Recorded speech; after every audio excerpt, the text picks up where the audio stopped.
لە ماوەی زیاتر لە 2 مانگی بەردەوام کارکردنی خۆیدا گروپی کۆمپانیەکانی قەیوان زۆر بەسەرکەوتوانە و بە پشتبەستن بە ئەزمموی متمانەوە و ئاوەدانی لە سەدا 16 کارەکانی جێبەجێکردنی شەقامی سەدمەتری سلێمانی بە شێوەیەکی سەرکەوتوو بە ئەنجام گەیاندووە. لە ئێستادا لە تەواوی درێژی 35 کیلۆمەتری قۆناغی یەکەمی پرۆژەکە بە شێوەیەکی چڕوپڕ کار دەکرێت. قۆناغی یەکەمی شەقامی سەدمەتری سلێمانی خۆی دەبینێتەوە لە درێژی 32 کیلۆمەتر کە لە شارۆچکەی تاسوژەوە دەست پێ دەکات و لە گوندی دەمرکانی سەر بە ناحیە عەربەت کۆتایی دێت. تیمە ئەندازیارەکانی سەر بە قەیوان گروپ لە ڕێگەی 15 تیمی تایبەت و شارەزا لە بواری کارکردن لە پرۆژەی ڕێگاوباندا دەستیان کردووە بە کاری بڕین و پڕکردنەوە و دروستکردنی 5 ئەندەرپاس و 1 پردی سەرچەم لە تانجەرۆ و 67 ئاوباری گەورە و بچووک لە تەواوی 32 کیلۆمەتری درێژی ڕێگاکە. هەر لە قۆناغ یەکەمی جێبەجێکردنی پرۆژەی شەقامی سەدمەتری کار بۆ دروستکردنی 7 یەکتر بڕی گەورە و بچووک بە مۆدێرترین شێوە دەکرێت کە ڕێگەی سەدمەتری بە شەقامەکانی ناوشاری سلێمانیەوە دەبەستێتەوە.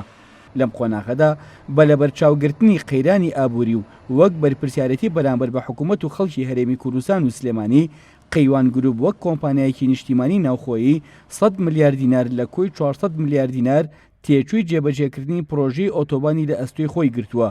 بۆ مەرامەی چیتر پرۆژەکە نەوەستێ و وەک بواری خزمەتگوزاری گشتی پێشکەش بە خەڵکی هەرێمی کوردستان بکرێت.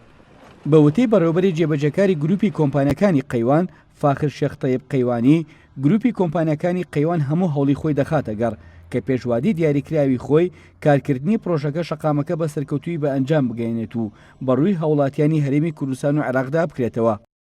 پرۆژەی شەقامی سەدمەتری پرۆژێکی استراتیجی گرنگە لە شاری سلێمانیدا دەتوانین لە ئێستادا بڵێن گەورەترین پرۆژەی استراتیجی لە شاری سلێمانیدا پرۆژەی شەقامی سەدمەتریە. خۆشبەختانە لە ماوەی ئەم هەفتە ڕۆژی کارکردندا ئێمە توانیمانە ڕێژەیەکی باش لە پرۆژەکە جێبەجێ بکەین کە دەتوانن بەپێی ئەو راپۆرتێکی ئێمە لە بەشی ئەندازیاری سەرپەرشتیاری پرۆژەکە وەرمان گرتووە زیاتر لە 16 پرۆژەکە بە شێوازێکی پراکتیسی کردەیی جێبەجێ بووە.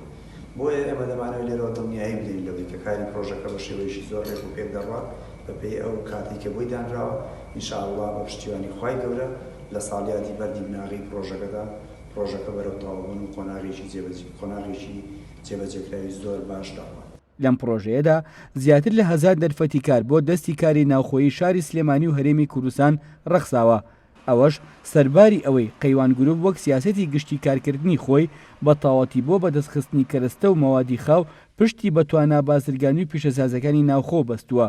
بەوەش بەهۆی جێبەجێکردنی ئەم پرۆژەیەوە جوڵەیەکی بازرگانی و پیشەسازی لە هەرێم و شاری سلێمانی دروست بووە.